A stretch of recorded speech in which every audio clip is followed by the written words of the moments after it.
Hey everyone, and welcome back to the deep dive. Whether you have a pet or are thinking about getting one, making sure they have a great living space is super It important. really is. And that's what we're diving into today. We've got a ton of research articles and expert opinions and even some legal stuff to make sure you know exactly what you need to know. Yeah, we're going to cover it all. So if you're thinking about getting a new pet or maybe moving with your current one or just want to make sure your home is like the ultimate pet paradise, this is the place to be. Definitely a great place to start. So, It's more than just, plop down a food bowl and a dog bed, right? yeah. We're talking about creating a whole environment that really works with your pet's needs and their instincts. Absolutely. And, I think that starts with like, how much space does a pet really need? Yeah, Because, you could put a Chihuahua in a mansion and it'd probably get lost. right. But like a Great Dane in a studio apartment, probably not the best idea. Yeah, you're hitting on like a super important point here. Uh, Space isn't just about square footage, like how big is your apartment. right. It's about matching the animal's energy level and their natural behaviors to the environment.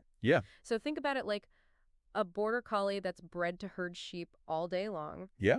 If you keep them cooped up with nowhere to like run around and get that energy out, they're going to go stir crazy, Oh, for sure. you know? So it's almost like you're matching their living space to like their internal software. Oh, yeah. If they're a high energy dog, they need a space where that energy can be, Yeah. appropriately let out. Exactly. And now you might be thinking like, well, my cat sleeps like 18 hours a day, Right. so a small apartment's fine. Totally. But even a chill cat needs opportunities to climb and explore and express their natural instincts like Right. scratching and things like that. And that's where vertical space comes in. Okay. So think cat trees and shelves and window perches. Oh, yeah. It's like expanding their world without actually like needing to get a bigger apartment. I like that. Yeah. That makes a lot of sense. Yeah. And speaking of exploring, let's talk about all those little hidden dangers in our homes. Oh, yeah. Like the things that we don't even think about, like cords, cleaning products, even some houseplants Right. can be a big deal for our pets. Huge deal. So how do we like pet proof beyond just the basics? Yeah, so instead of just saying like, oh, just hide the cords, Yeah. let's think about like why pets are attracted to those things in the first place. Okay. Often it's boredom, Yeah. lack of appropriate outlets for chewing or for play. Right. So pet proofing is kind of twofold. You have to do the physical hiding things, Okay. but you also have to enrich their environment with like safe alternatives. Right. So it's like instead of just putting a Band-Aid on the problem, you're addressing the root cause. Exactly. For example, instead of covering up every single cord in your house, Right. make sure they have a lot of chew toys that'll satisfy that urge to chew. Okay. Or, if your cat's always batting at like dangling objects, Yeah. give them some puzzle toys that'll like stimulate those hunting instincts Yeah. that they have Oh, naturally. smart. Yeah. Work with their their natural wiring. Yeah. Not against it. Mm-hmm. Okay, so we've covered like space and kind of those hidden dangers. Wait. What about the legal side of things? Ooh, yeah. I mean, leash laws and breed restrictions and like HOA rules, it's a lot. It's a lot, and unfortunately, people only discover those rules when it's too late. Right. Like maybe they get a new pet and then they realize, oh, I can't actually have this pet in my building. Yeah. Or they get a huge fine because their dog's off leash. Yikes. Yikes. That's not a good surprise. not a good surprise. So where do we even begin with that? So the most important thing is to be proactive. Okay. Don't wait until there's a problem.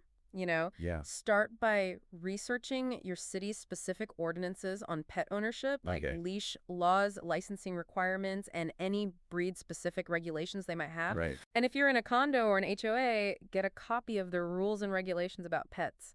Okay. You'd be surprised how specific some of those can be. Oh, I bet. Yeah. Okay, so knowledge is power Yes. in this case. Big time. But let's be real. Okay. For a lot of us, the biggest challenge is finding a place that welcomes both us and our pets. It's true. Renting with pets can feel impossible. It can be tough. So how do we, stand out to those landlords Yeah. to show them that, we're responsible and our pets aren't going to destroy their property? Yeah, so it's not just about finding pet-friendly listings. It's about selling yourself as like the ideal pet-earning tenant. Okay. And one of the best ways to do that is with a pet resume. Wait, a pet resume? Yes. Is that like a real thing? It is, and it can be so effective. Wow. Think of it as a way to like highlight your pet's best qualities Okay. and reassure landlords that you're responsible and you're thoughtful and you've thought this through. Right. It goes beyond just saying like, oh, my dog's well behaved. Yeah. It's about giving them like proof. Okay. I'm intrigued. What goes on a pet resume? Okay, so it includes the basics like their name, their breed, their age, Mhm. and any like relevant training or certifications they have. Oh, okay. But you want to go deeper than that, Okay. like vaccination records and any medical history, Mhm. and even references from like past landlords or pet sitters. Oh, wow. So it's like a LinkedIn profile, but for your pet. It really is. You're really painting this picture of like their personality and their rental history. Exactly. It's about anticipating those landlord anxieties and addressing them head on, like Yeah, showing that you've thought about the issues and you have a plan in place. that's brilliant. I'm already thinking about how I would do one for my cat. Yeah. He's a bit of a diva, I'm sure you can spin it.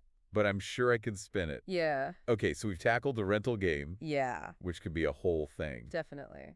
But let's talk about the home itself. Okay. You mentioned safe zones earlier. Yes. What are those and why are they so important? Okay, so safe zones are all about creating a feeling of security and predictability for your pet. Okay. So that could be like a crate or a bed tucked away in a quiet corner, Mm-hmm. or even like a whole room. Okay.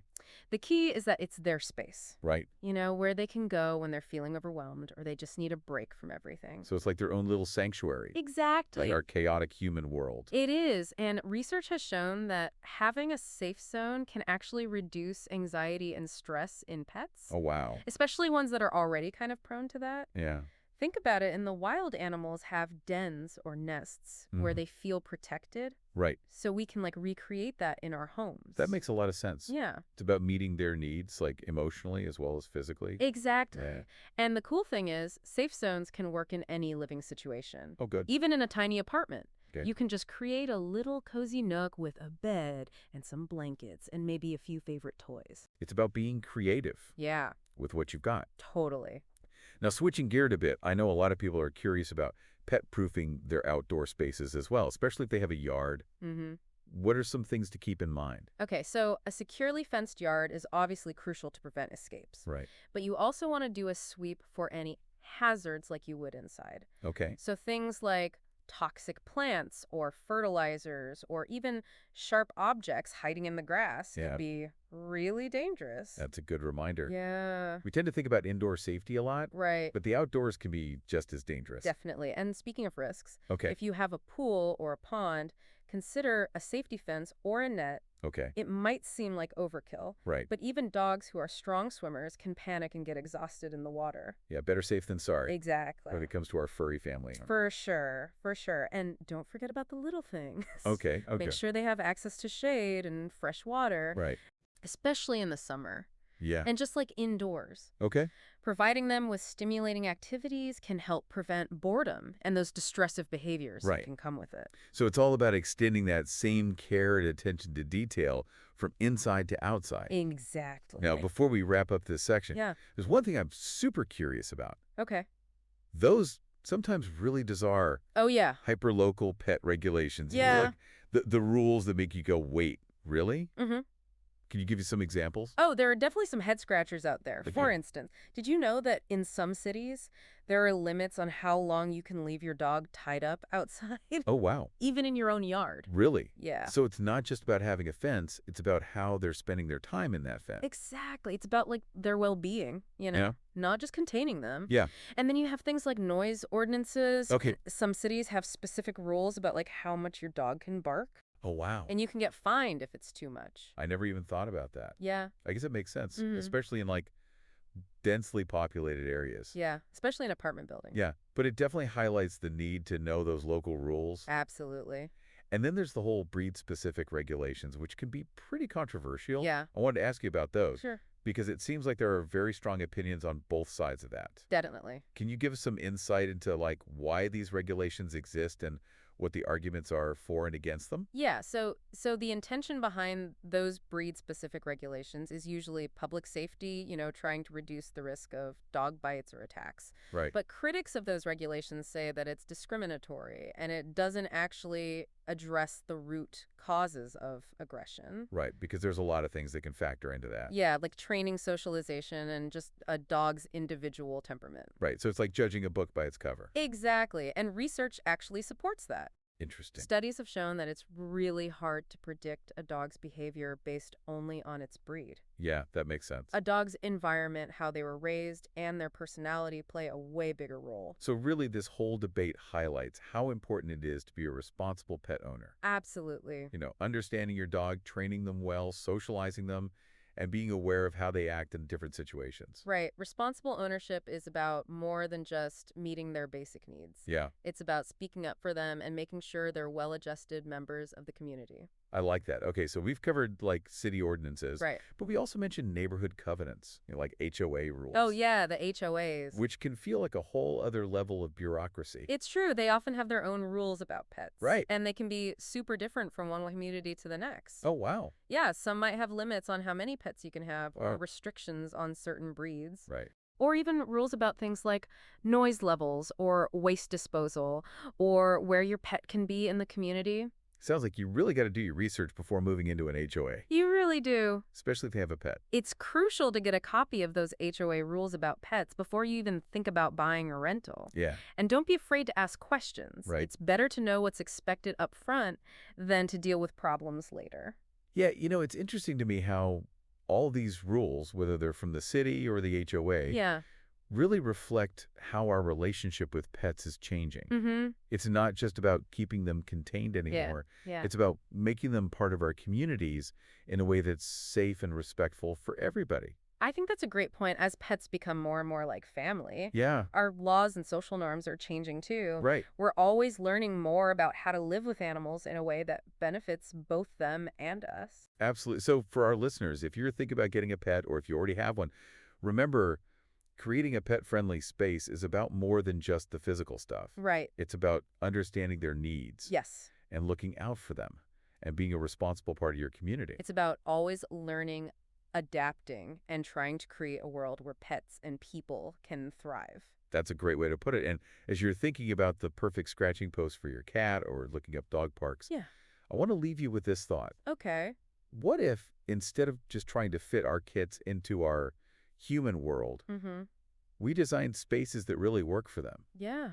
Spaces that let them be themselves and enrich their lives. I love that. Imagine homes with built-in climbing structures for cats or agility courses for dogs, Yeah. or designs that bring nature indoors. That's amazing. Who knows? Maybe that's a deep dive for another day. Maybe it is. Until then, happy pet parenting, everyone. Happy pet parenting. It's a really tricky area, you know? Yeah. On the one hand, you want to keep people safe, but on the other hand, you don't want to punish responsible owners just because of their dog's breed. Right. It seems like you're punishing the dog for something that it might not even do. Exactly. And, a lot of these laws are based on old ideas about certain breeds being inherently dangerous, Yeah. but those ideas aren't really supported by science. That makes sense. I mean, every dog is an individual. Right. And a dog's behavior is shaped by so many things, like how they were raised, their training, and their environment. It's not just about their gene. Exactly. So instead of focusing on breed-specific laws, Yeah. we should be promoting responsible pet ownership for all breeds. Absolutely. Okay, so we've talked about city ordinances. Right. But what about those neighborhood covenants, those HOA rules? Oh, yeah, the HOAs. Could be a whole other thing. They can definitely add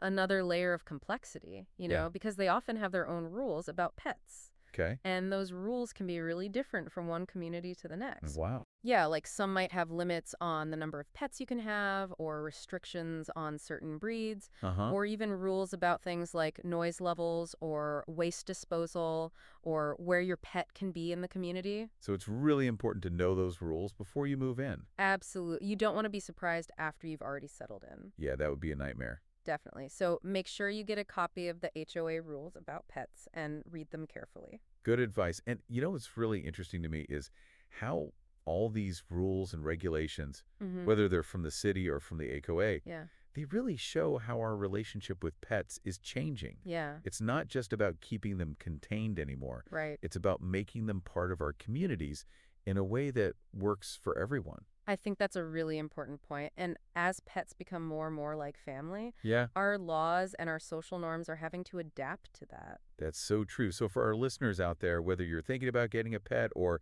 you've already got a furry friend at home, Yeah. remember that creating a truly pet-friendly living space Mm-hmm. goes way beyond just the physical environment. Sure. It's about understanding their needs Yes. and looking out for their well-being Absolutely. and being a responsible member of your community. It's about being a good neighbor. Exactly. And on that note, I think it's time to wrap up this deep dive. Yeah. Thanks for joining us, everyone, and we'll see you next time. See you later.